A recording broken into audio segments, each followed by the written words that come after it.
Purple Daily is daily Vikings entertainment. We just want the Vikings to win a Super Bowl before we die. I will ride with this group. Seriously, man.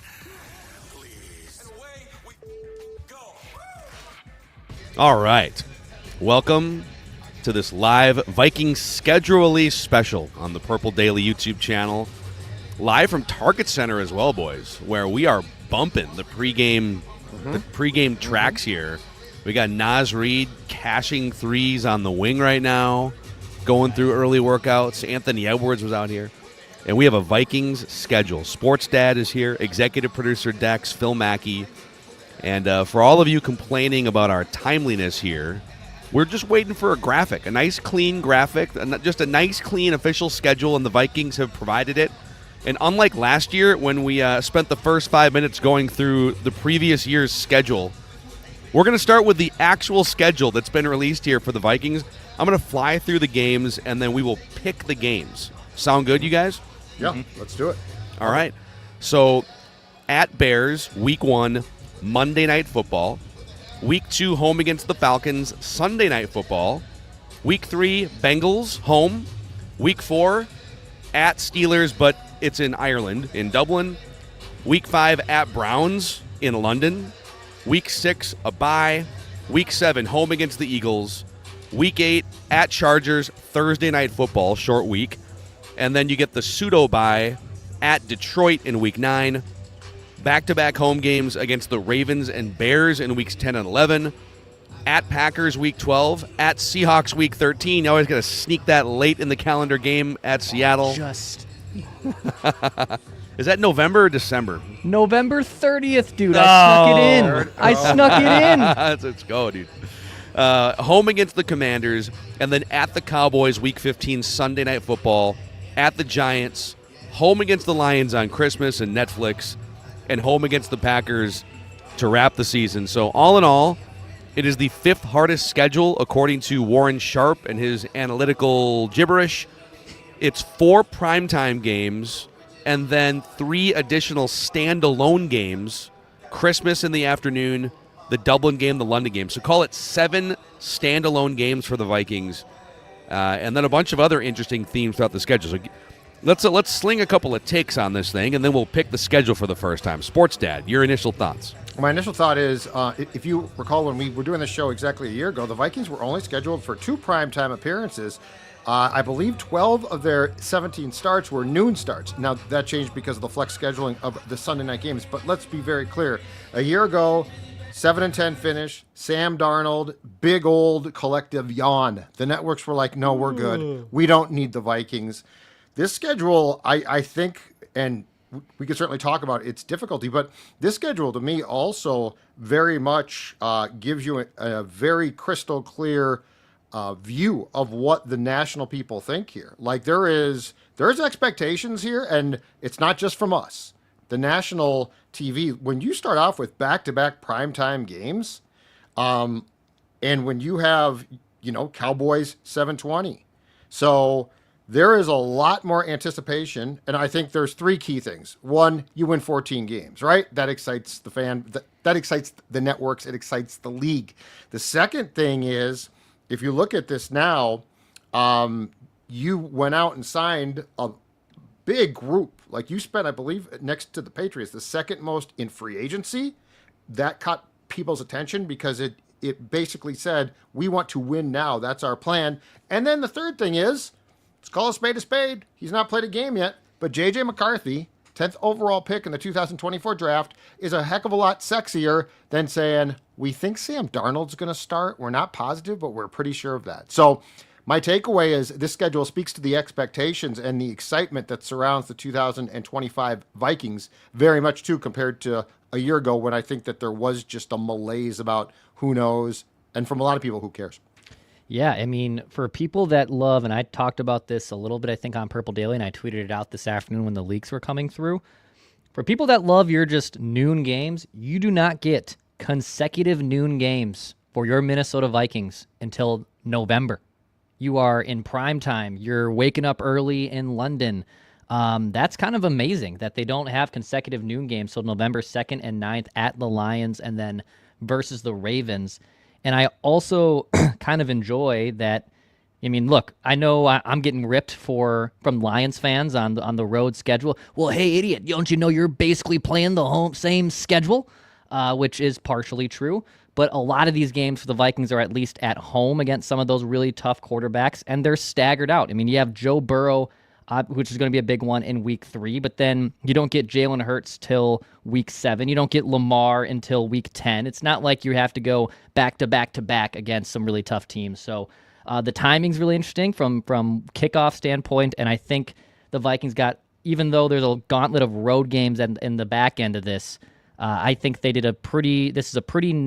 set up pretty nicely for the Vikings to get off to a good start.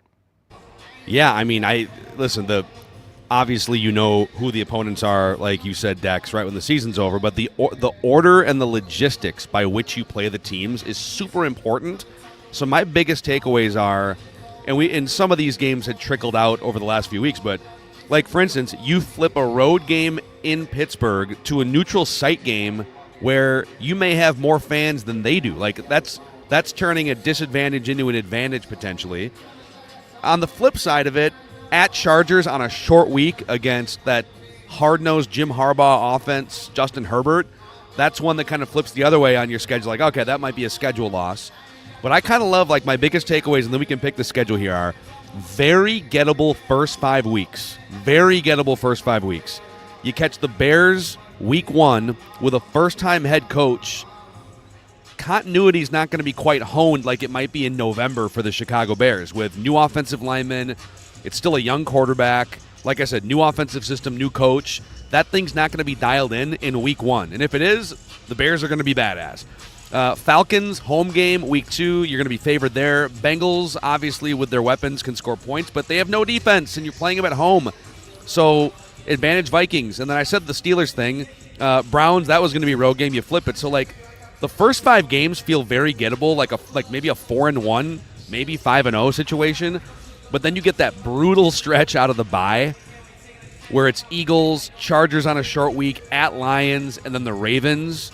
So you can kind of break it up into those first 2 chunks. But even the barrage of road games between weeks 12 and 16, I don't think the Cowboys and the Giants are going to be great teams.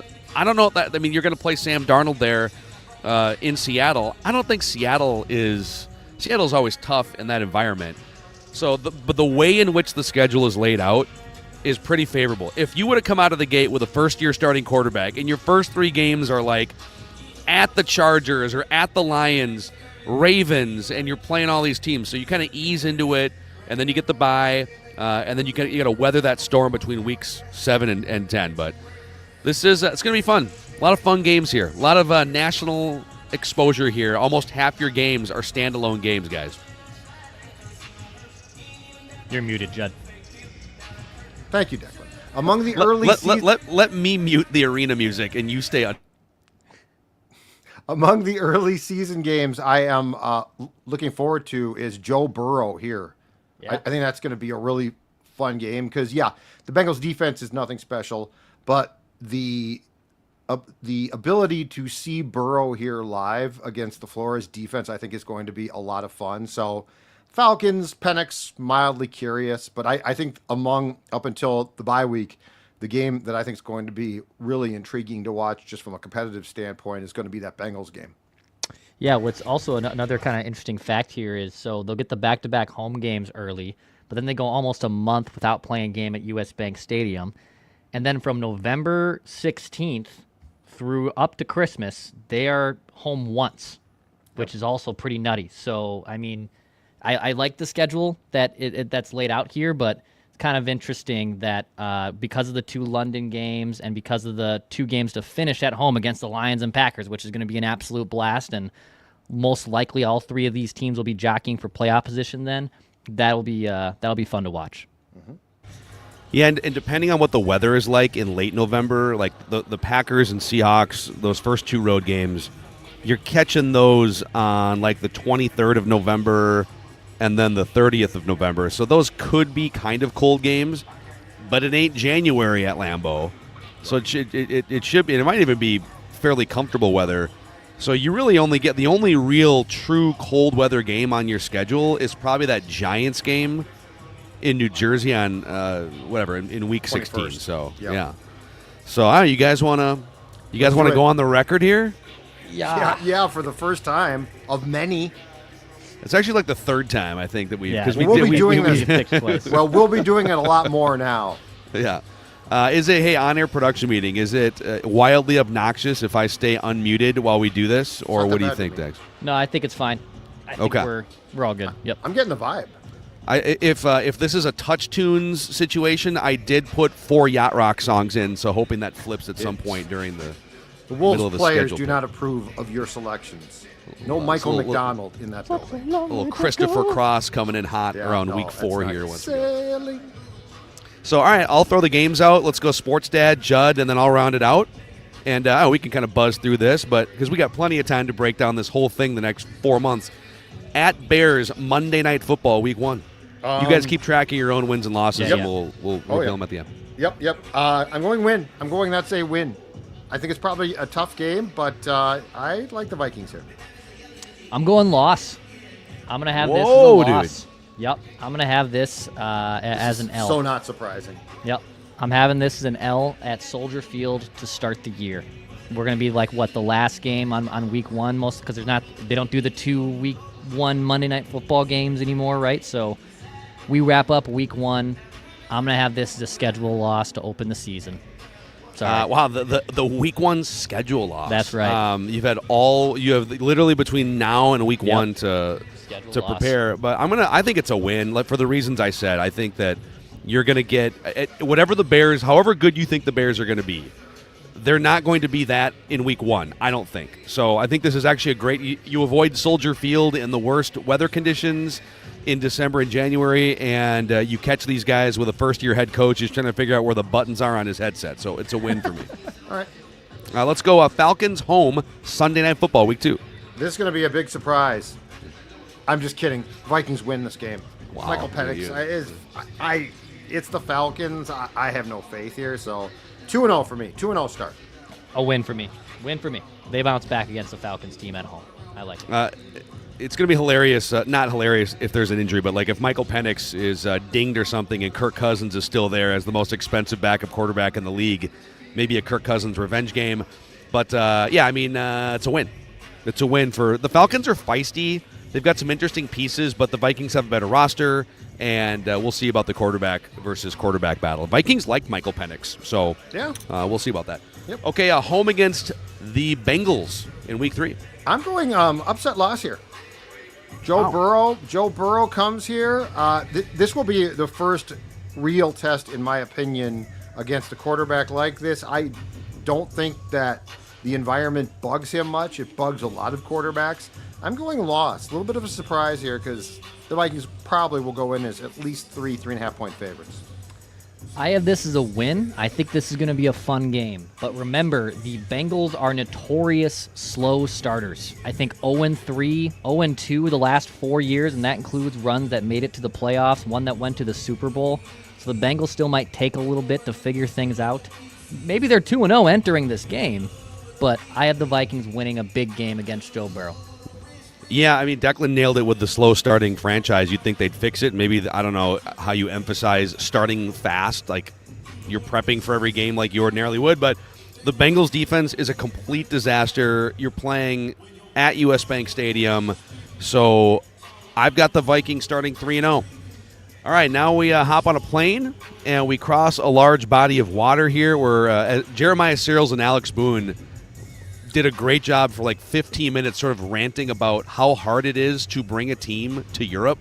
You're literally just like you're moving an entire franchise. You're moving a weight room. Right. You're moving all these peripheral people and things and logistics, and it's impossible. But Steelers, neutral site, Dublin. I've got this as a Vikings win. I've got this, and they are right. Like, the thing is, for the people involved with the team, it is a pain. I think, though, as a coach or the players, I don't think it's going to cause them, like, it takes a little bit of time to adjust to the time difference. But, you've got these, like, doctors now that travel and these sleep clinics, and they go through this. So I actually don't think that this is as big a deal for the players. I do think for the personnel folks, it's probably a pain in the ass. I'm going Vikings win. It's a win for me. I mean, Aaron Rodgers might end up there, but as of right now, and I'm not trying to spoil the next week's pick, but the quarterbacks you're going against in London are Mason Rudolph, Kenny Pickett. Like, you got some bad options here. So the Vikings actually, despite having a guy who hasn't played a snap yet in the NFL, I think is already a better quarterback than the current quarterbacks employed by these Steelers and Browns as of today. So it's a win for me in London. Yes, however, it's a loss, and the reason why, there's a couple reasons why. One, I think you have to build in at least a small handful of J.J. McCarthy duds, even if you think he's going to be awesome. And I do. I think they found their 10-year franchise quarterback, but you're going to have to build in 2, 3, 4 potential duds here. And all the logistics. You're also playing a Mike Tomlin coach team, very competitive, a really good defense. And I think there's a chance that weird time, travel, good defense, Mike Tomlin, that it's like a weird 16-10, just like a defensive touchdown, some Special haywire teams. Things happen. Yeah. So I think they lose that game. Okay, Browns in London, week 5. Another win. Cleveland. Wow. If you get past Pittsburgh, you're beating Cleveland. The bye is coming up. Everybody's in a great mood because you get a week off. You go home. I'm going back-to-back wins in, well, first of all, Dublin and then London. Yeah. Win for me. I like the quarterback advantage. I get the stumble factor or maybe some off games from McCarthy here and there. I don't think it's these two. So I have this as a win, and I have them at 4-1, heading back home and heading into the bye.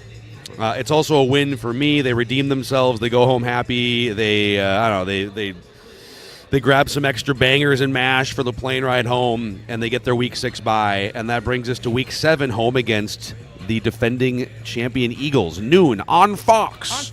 It's Kenny Albert and Jonathan Vilma. No, that's got to be the big boys, right? Burkhardt and Brady. Like, it's a noon start, but I mean, this is a big time game.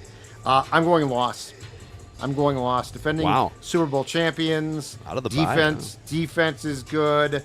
I think McCarthy. I don't know. McCarthy's going to melt down against so teams. I mean, he very well might, but Philadelphia is going to throw a lot at the kid. This is the type of game I think it could be like just a great smash mouth game, but I think this is a loss. Yeah, I'm leaning loss too. They had lost out of the bye last year, remember? So I have this as a loss. I just think even with tush push, maybe no tush push. I know that changes things a lot for this Philadelphia Eagles team.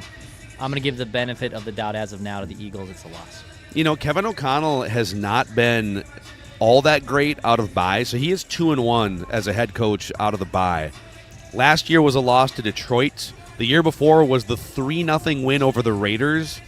So they had 2 weeks to now, in fairness, you know, they're running out everyone but Kirk Cousins at quarterback.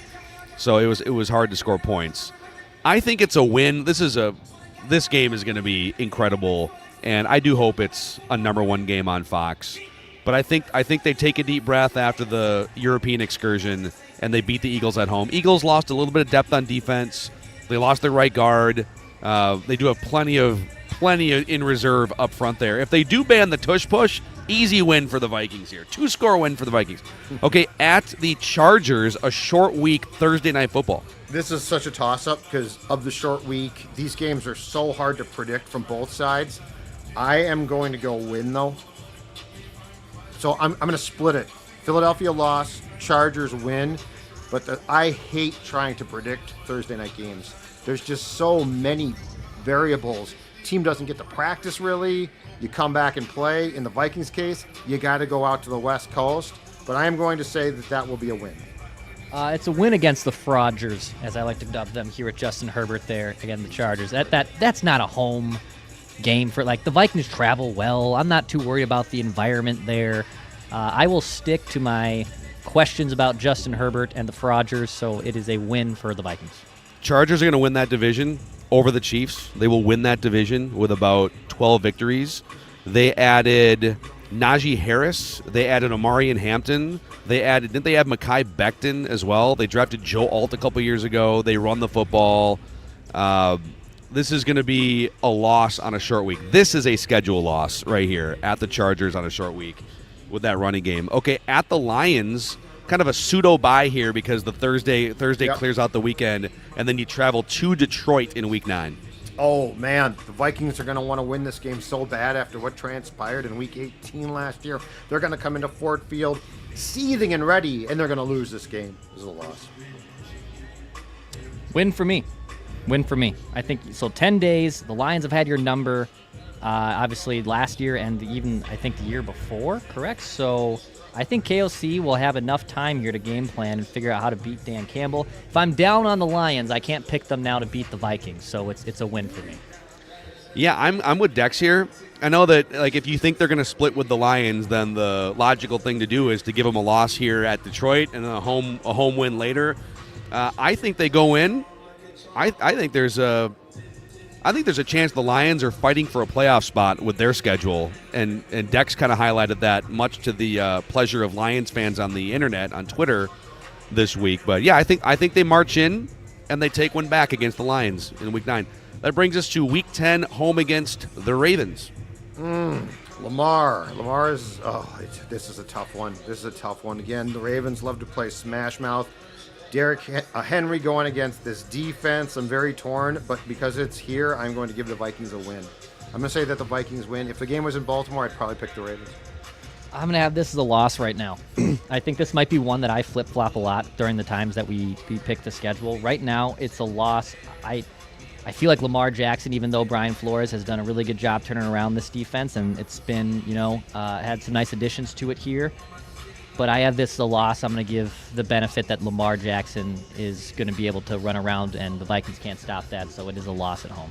Yeah, this is a tough one. A lot of purple on the field in this game here. Going to be interesting to see who wears the most purple at US Bank Stadium there.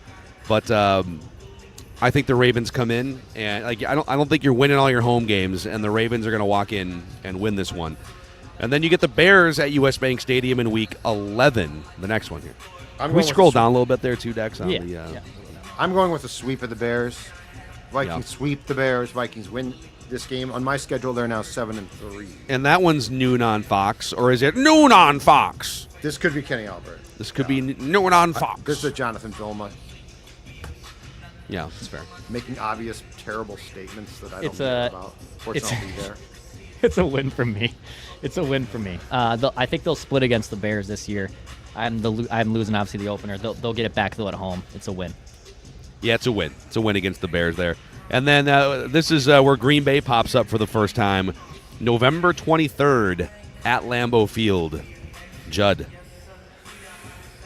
Oh, boy. How is this going to go? I very rarely award a sweep to anybody in this series. I'm actually going to go, you know what? I'm going to give the Vikings a win here. I got an idea. I'm going to give them a win here. 8-3. You got an idea? I got an idea how I'm going to do this. You got a plan? All right. I have this as a loss. Again, I'm going splits as of now. So, Packers, the environment might be all right for late November. Not ideal, but certainly not hopefully problematic. But this is a loss for right now. Yeah, it's kind of. I mean, the Vikings have had Matt LaFleur's number greatly in some halves of football, and Matt LaFleur has had the Vikings' number in some halves of football. So this has been a series of haymakers back and forth. It feels like.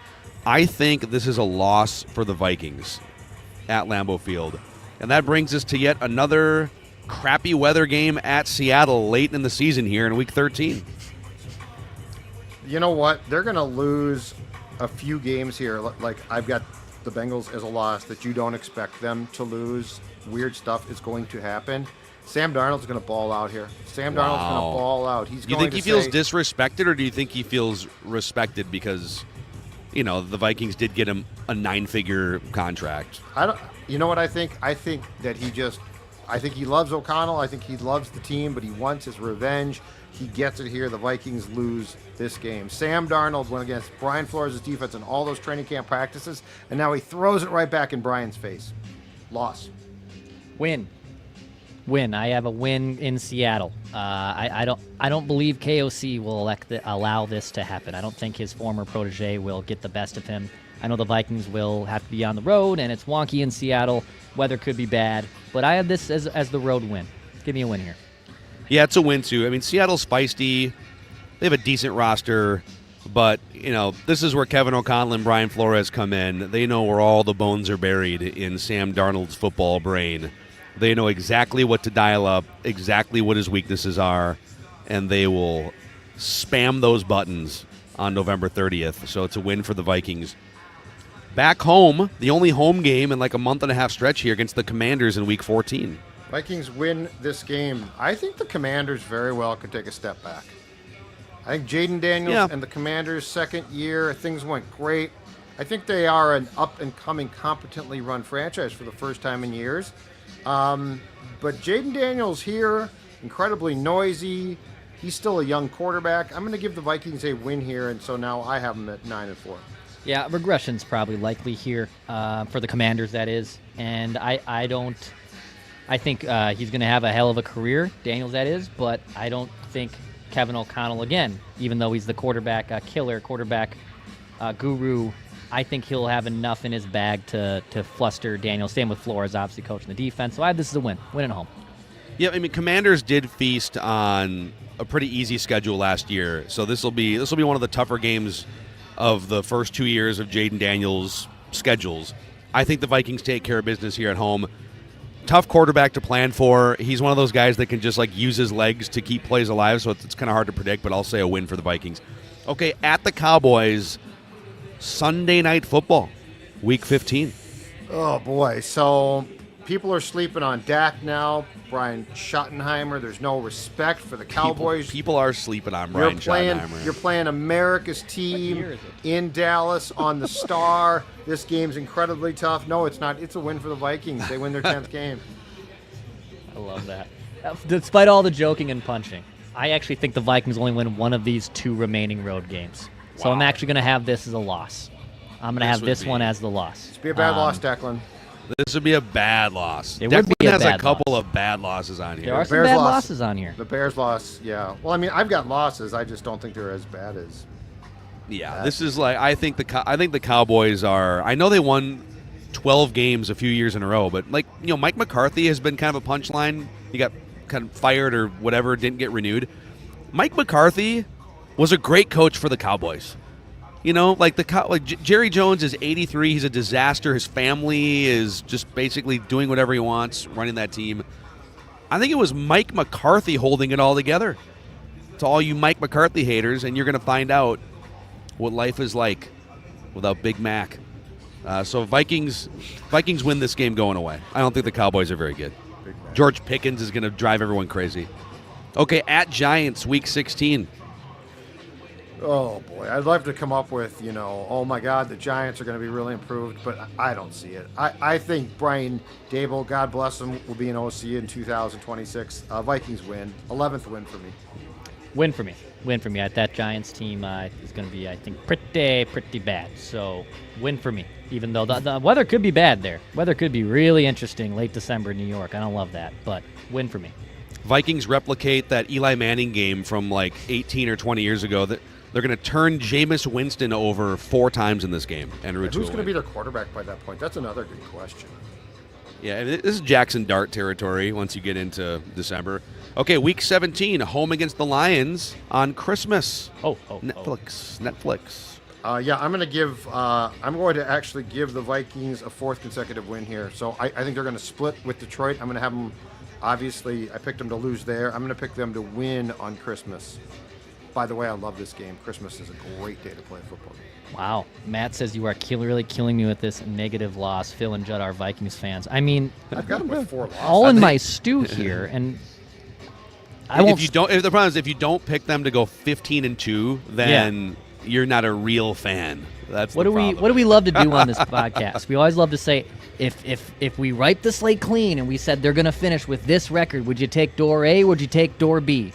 The way I'm heading here, I think you'd always would take door A. So give me number 1. It's a win versus the Lions, and it sets up an epic match at US Bank Stadium against the Packers. I guess I'm being too negative with tracking towards a potentially 12-win season and with a first-year quarterback, but 12 wins. that's where I'm at. I have the Lions and the Vikings splitting in each other's stadium. So I have the Vikings losing this game on Christmas. It'll be sort of devastating in the moment, and then going into Week 18 home against the Packers. Okay, this is where people aren't going to like this. Packers come in and win here.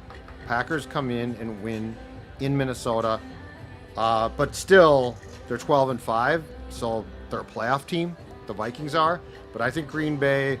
To your point from before about the game in Green Bay, the LaFleur O'Connell exchanging punches. There's always a counter punch. So I'm going to have Green Bay winning this game, but the Vikings go 12-5. So win for me. Facial LaFleur. Total facial at U.S. Bank Stadium, to quote Dodgeball. So I have the Vikings finishing the regular season 12-5. Mr. Negative over here with a 12-win season, a 12-5 year for J.J. McCarthy in his first year quarterback. Dex has them 12-5 and losing to the Bears in Week 1 and the Seahawks in Week 13. So No, you got him beating some really good teams. I've got the Seahawks loss. Yeah. Judd's got it. All right. And yeah, I've got the Vikings beating the Packers, splitting with the Packers with this win at U.S. Bank Stadium, and I also have them at 12-5. We did not collude. We did not converse about this. We all have them as a 12-5 team. I think there's a chance 12-5 wins this really hard division because first of all, they're all playing a hard schedule. They're all playing largely the same teams with a few exceptions, and they're all playing each other, and they're all competitive. So if you can get to, I would say this. If door number 1 is 12 wins, I don't care what's behind door number 2. And I think door number 1 is good enough to maybe win the division. Yep. So we shall see. And now the question is this. Unknown playoff game, unknown team, unknown time, unknown network, win or loss? That's the real question in my opinion. Pick the playoffs now. I'm going to say. I'm just saying they need. I'm going to say 12 wins is not enough to get the number 1 seed. No. So you will be playing in the wild card round. Correct. You'll probably be the 3 seed. Yeah. Right. So you'd be playing what would it be? The 6. Who you'd be playing the 5, the 6. Yeah. Six. The 6. Because the 4 and the Six. 5 and the 2 and the 7. Yeah. And the one don't play because the one gets to buy. Yes, you're right. Okay. And the 6 seed might be the Bears. So you might be playing the Bears for a third time. I don't think they're making the playoffs, but or the Panthers. How about a sneaky 9-win Panthers team coming into the U.S. Bank Stadium?